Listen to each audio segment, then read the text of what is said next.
This, of course, is the Power and Light District, where crowds have been known to gather when a big game is underway. It's where a lot of celebrating took place last fall when the Royals made their magical run. Well, this year the buzz has been building all over again for the boys in blue, thanks in part to the folks at Waltz Tetrick. They're the ad agency whose slogans, billboards, and memorable videos have made lots of fans of their own. Producer Ashley Holcroft has more on the image makers working overtime to help keep us forever royal. You may have driven by this building countless times and never guessed what could be percolating inside, except for maybe when they did this. And with a step inside, it's pretty clear what their motivations are, as seen here in one of their teaser videos for the internet.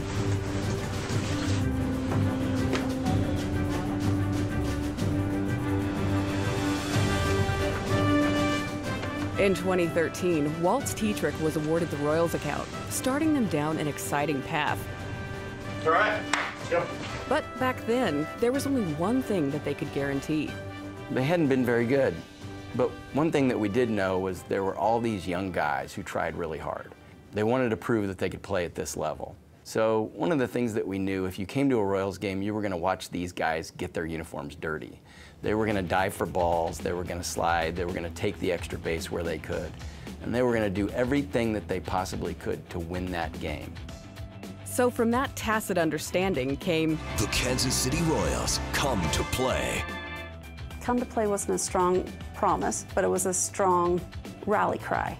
Senior art director Amanda Coleman was charged with imagining how best to visually convey the slogan. We wanted the look and feel to be dirty and rough and kind of, you know, go get 'em type of attitude. And I think a little bit that's what we are here, which is kind of fun. Then in the offseason that year, the Royals signed James Shields. We had had major pitching problems the year before. And that was when we decided to do a couple of billboards to launch that campaign. A couple of billboards is putting it mildly. The sight of James Shields firing a fastball past an unseen, unsuspecting batter, the force of the pitch rending the billboard across the freeway, hurling towards Salvi's glove, was a bold statement.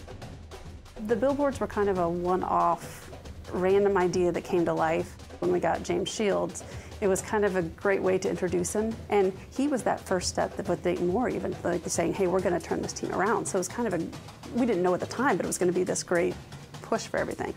What we learned that year was that, wow, they really did come to play.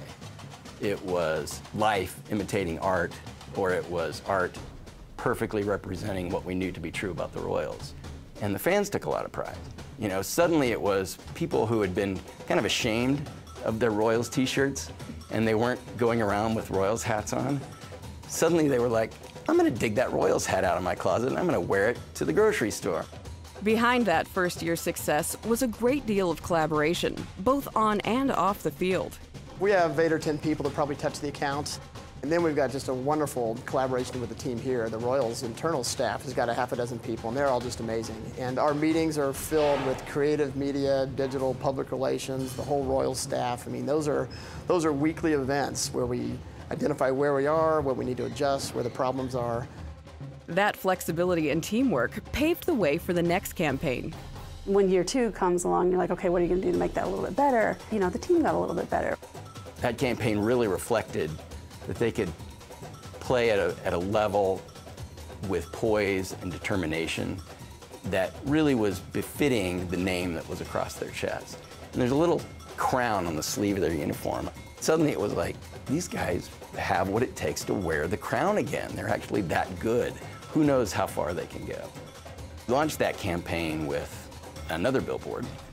This one, Alex Gordon being the poster child for a guy who always would take the extra base whenever he could. He slides headfirst in the second when he should have gotten a single. He slams into the outfield wall. He's a guy who's just all over the field. So our billboard that year showed him sliding headfirst into second base and taking the vinyl of the billboard right off the board, ripping it on the way as he slid across. So we're exposing the structure of the billboard. It was a really big statement about what it meant to be Royal. What was Royal baseball all about? I mean, I could come up with you should come to the ballpark, it's a lot of fun. We had these long descriptions of what happened over the years when we transitioned from a team that wasn't very good, and we would always say things like, we can't guarantee a win or a loss on any given day, but we can tell you you're going to have a great time at the ballpark.